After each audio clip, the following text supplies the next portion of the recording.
just want these people to have complained to go, whoa, hang on a minute, what have I done? Because you would have, me, not just me, but my family who have had to read about me being a sex case for the last 8 months, my grown-up children, my wife, my mother-in-law, this wasn't necessary. There is no accusation of groping held up. There's no accusation of flashing. And all you people that have come forward to tell these stories, what on earth were you thinking? What were you doing? Breaking right now, Gregg Wallace has accused the British Bashing Corporation of hypocrisy for allowing women to have groped him, made sexual comments about him, while completely destroying his reputation and driving him to the verge of suicide over allegations which he says do not even reach a level where HR should be involved. We're going to get analysis of this bombshell new interview with Peter Lloyd in just one moment, but first watch him make these claims. Any idea of the sexual references made to me? No, go on. On a daily basis. Like what? Doing all sorts of sexual. How many times I've been touched by women wanting a selfie? How many times I've been groped? How many times suggestive comments have been made to me? How many female contestants have said inappropriate things on MasterChef? It wouldn't even cross my mind. Would not cross my mind. When I get, now I'm not suggesting that groping is right, but it was happening to me on a regular basis. And this is just extraordinary. So this is what I mean about the idea that like presenters are godlike and they're just throwing their weight around and bullying people. It's just the amount of times when I was desperately trying to build a career in television that I've been shouted at. I mean, he makes such a fair point, and I actually think it's horrendous, utterly horrendous, what the mainstream media and women, I'm going to call them out, like Asma Mayer and Kirsty Wark, have done to Gregg Wallace. He now says, they should think about this, that he wishes that he had never stepped foot in a TV studio in his life. Ever stepping foot in a television studio. Really? Yeah, mate. But look at the memories, and you loved the show when you did it. No, that wasn't worth it. If I'd have known what was coming up, if I'd have known that what I was doing that was making everybody laugh and that was giving me all that success and that I was being rewarded for, if I'd have known that was going to unleash these demons upon me in later life, no way would I have gone anywhere near it. My biggest regret is that I ever went anywhere near a television studio. And I mean, I have so much sympathy for him, so much empathy for him. And this is what he said about the Prime Minister weighing in on his cancellation. People think right now I've been flashing young women at work and exposing myself. The last thing I care about is the Prime Minister thinks I'm a misogynist. Mate, that's a massive let-off. It's a massive let-off for what I'm going through. But he did express his devastation specifically to the women who jumped on the bandwagon of trying to kill him. That's how he feels that his cancellation, that's how he feels his cancellation was designed to do. And specifically, he name-checked Kirsty Wark and Vanessa Feltz. Watch.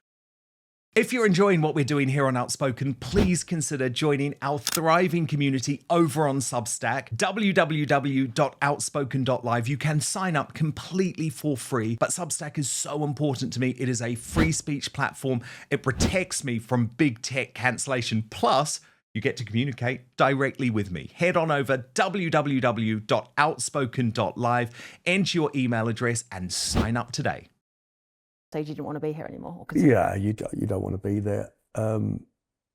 And you just want it to stop. You can't see a way through it. The abuse won't stop. You know it's not true. You wonder why people that you worked with, because we've got to remember, people like Kirsty Wark, I would have worked with for 3 months. So I would have thought I was friendly with Vanessa Feltz. I thought I was friendly with her. So it feels like a betrayal. Nobody's stepping forward to speak up for you. No one at the BBC is getting in touch with me. I'm causing major problems for my family around me who are all suffering. And it seemed at times like the best thing to do for everybody was not to be there. For me, but not just for me, for them as well. And what stopped me was considering how guilty my family would have felt if I did. That I actually wasn't helping them. I would have been causing more anguish and lifelong guilt for them, thinking that they could have done more. Peter Lloyd, I really hope Kirsty Wark, Asma Mir, Vanessa Feltz watched that and really thought hard. Were a few inappropriate jokes? Because remember, that's what this is about. Wark and Mir and Feltz are not suggesting for a single moment that there was any form of touching or groping or anything like that. Just some jokes they didn't like, some puerile jokes, some sexually inappropriate jokes.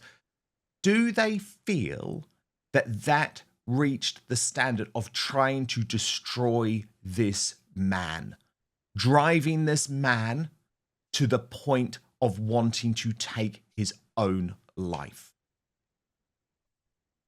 I think it's disgusting. I'm so disappointed in them, and I'm especially disappointed in Vanessa, who Me too. I've always kind of admired, really. I mean, she's very clever. She's a very good broadcaster. She has a lot of common sense, and yet here she is really piling into the cancel culture mob.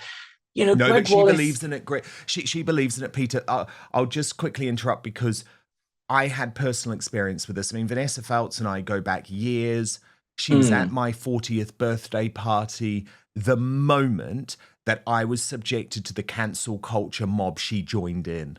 She joined in. Yeah, and it was nothing to do with any personal experience she'd had with me. It's just that she seems to get off on that. And there are people who do, and they show their true colors. And unfortunately, Vanessa Feltz, certainly in my experience, showed her true colors.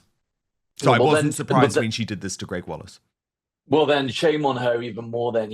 That's disgusting. And what's also true is a lot of women use these instances as opportunities to get ahead, maybe to enhance their own profile or to get themselves some media attention. A lot of celebrities, a lot of TV presenters, even a lot of journalists are egomaniacs. We were just discussing James O'Brien, for goodness sake. A lot of these people love having their names in the press, and if they can kind of jockey for position in the victim Olympics when it comes to so-called instances of bad behavior, they love it. They love it. And it also gives them a chance to virtue signal. But, I was a quasi victim. I was an adjacent victim. I suffered alongside so many other people who had to deal with Gregg Wallace. I mean, give me a break. None of these women are weak. None of these women are denied a voice. None of these women are lacking in any kind of resources. They are all empowered. They are all strong. And Peter, they waited. They waited until there was the mob, until there was the witch hunt, okay? If you had such a problem, then just go public with it at the time. Deal with it at the time.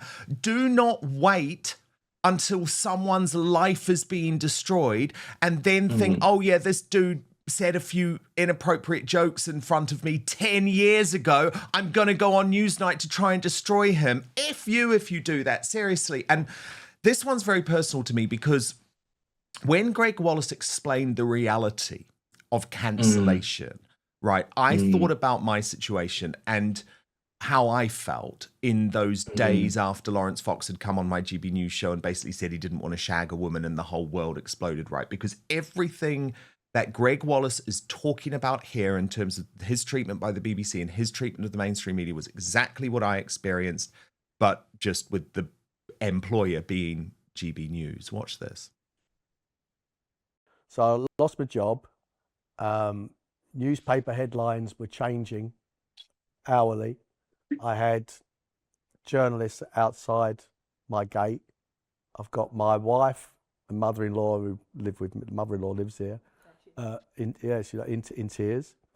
Nobody from BBC has contacted me at all, and the phone is constantly ringing with numbers that I don't recognise, and I'm taking a tidal wave of abuse across all social media platforms. I hadn't slept for 4 days. I can't describe the amount of pressure that you are suddenly under. And so I can't possibly properly explain my reasoning at the time. 100%. And basically what he's saying, Peter, is, because do you remember he made a video, and within that video he blamed, I think it was middle class women of a certain age for trying to cancel him, and he's trying to explain why he wasn't thinking straight. And my God, I know that, and they all just desert you in that moment, by the way. So all of a sudden, the British Bashing Corporation doesn't give a damn about the fact that one of their biggest stars is on the verge of suicide because they're so worried about someone who was offended by a joke told 10 years ago. It's a very, very bizarre thing that happens when you're cancelled. But first, something really important to talk to you about. Scammers and spammers who are out there to ruin your life. We've all experienced more and more of those spam emails, text messages, and robo phone calls. Not only are they annoying and really time-consuming to deal with, but they usually represent a gross invasion of your private information that can cause vast reputational and financial damage. And I mean, how the heck did they get your information in the first place? Well, it's likely as a result of data brokers who know everything about you, your health information, relationship status, mortgage details, so much more actually, and then sell it for a profit. These data brokers can directly or indirectly expose sensitive information to bad actors, putting you at risk of identity theft. The number of data breaches worldwide rises every year. According to the annual data breach report by the Identity Theft Resource Center, it actually went up by 72% in 2023.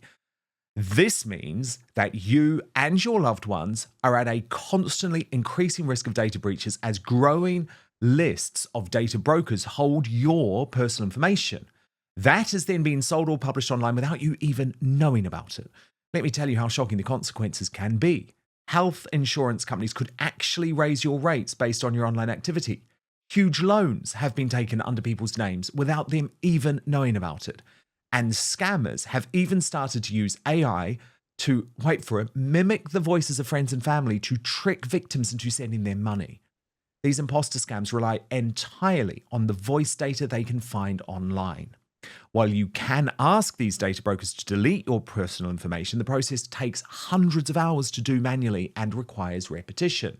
But the good news is that today I have a solution for you that I use and personally endorse. Go to incogni.com/outspoken and get 60% off an annual plan. Now, Incogni reaches out to data brokers on your behalf, requests your personal data removal, and handles any objections from their side. The whole process is automated, ensuring that your data stays off the market by conducting repeated removals and taking your data down if it pops up again. That's what makes the yearly subscription especially advantageous. Now, I do the annual plan so that I'm constantly being taken off these lists.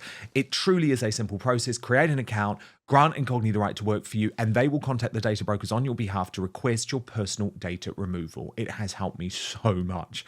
You can go to incogni.com/outspoken and get 60% off. That's 60% off an annual plan right now. It could be the most important decision you make. But now, back to the show. It is, and it is traumatic. And, Yes. and the thing is, this doesn't just happen to people in the public eye. It's happening to men all over the country.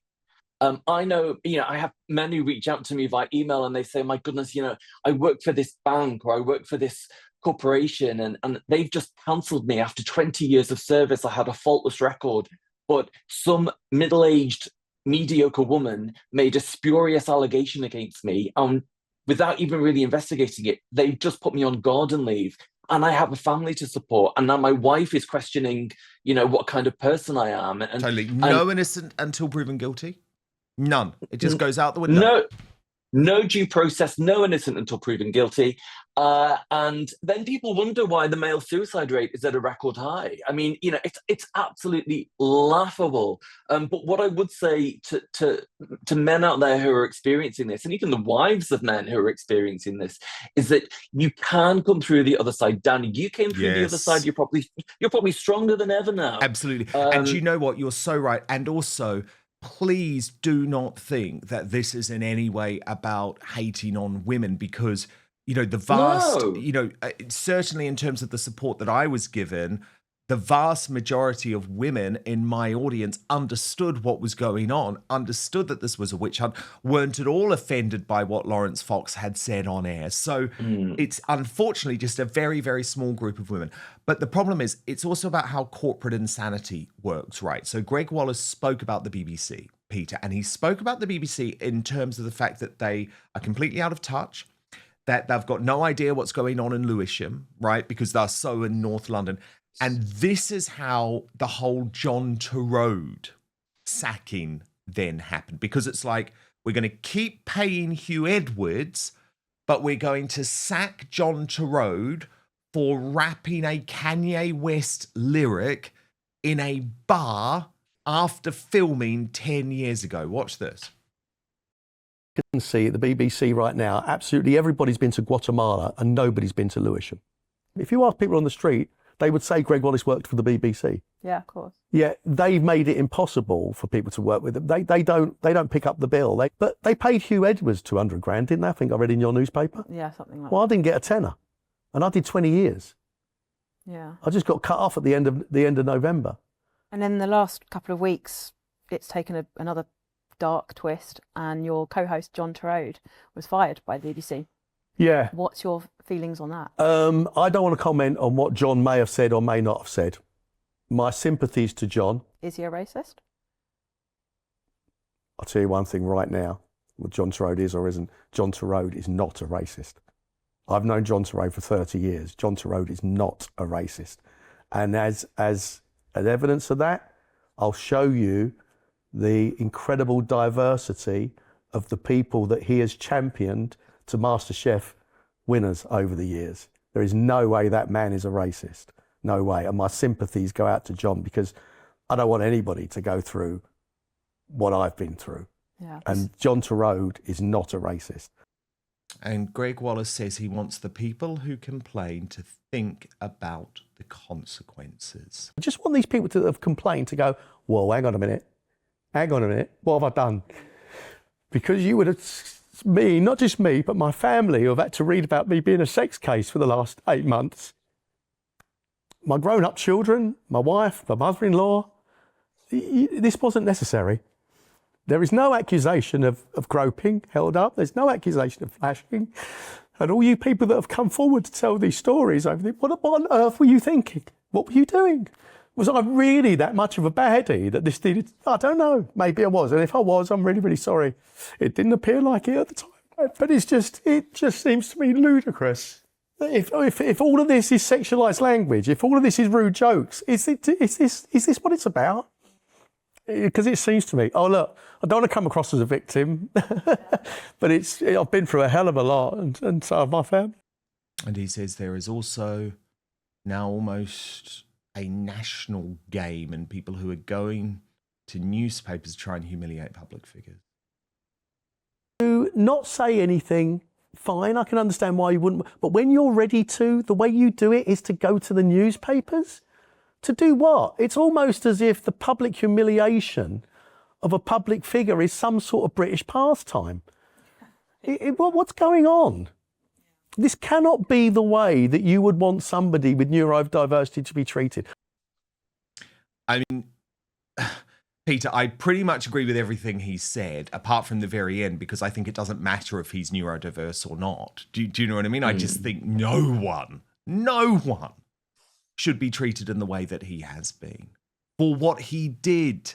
Do you know what I mean? Because it's like, Peter, there's no differential in terms of someone who's, for example, accused of rape, although, by the way, I still believe, because we know how many false allegations there are, that there should be that process and everything, but there's no difference in the way the mainstream media has treated Gregg Wallace from making a joke to if he was like a serial rapist. Yeah, it's astonishing. It's a real witch hunt. It's like the Salem witch hunts. Yeah. Look, I should make it very clear. I love and respect women greatly. You know, I have 3 sisters who are my best friends. I've got nieces. I'm a real mummy's boy, really. But this is like a feminist pastime, and we're talking about a lot of liberal, that's the key word, liberal women who really see straight white men, or just white men now, as the enemy, as the personification of the patriarchy, who are fair targets. And that is why they feel legitimate in destroying them, destroying their character, destroying their career. It's political. To them, it's neutralizing an enemy. And that is so disturbing. It is really disturbing. But Peter Lloyd, it has been so brilliant to have you on Outspoken today for the first time. And of course, your brilliant, brilliant documentary about Liverpool available to watch now on the New Culture Forum YouTube channel. And by the way, I really recommend that. Please go watch it. Yeah, it's absolutely brilliant. Brilliant work. Please do come back soon, Peter Lloyd. So thank you, Dan. Thank you very much. Thank you so much for watching Dan Wootton Outspoken. Please click on my face just to the bottom left to subscribe to this brand new independent news source and turn on the notification bell so you'll be alerted to our brand new live shows, uncancelled interviews, and special royal episodes. Outspoken is also now available as a podcast, so you can listen to the show every weekday on the go, wherever you are.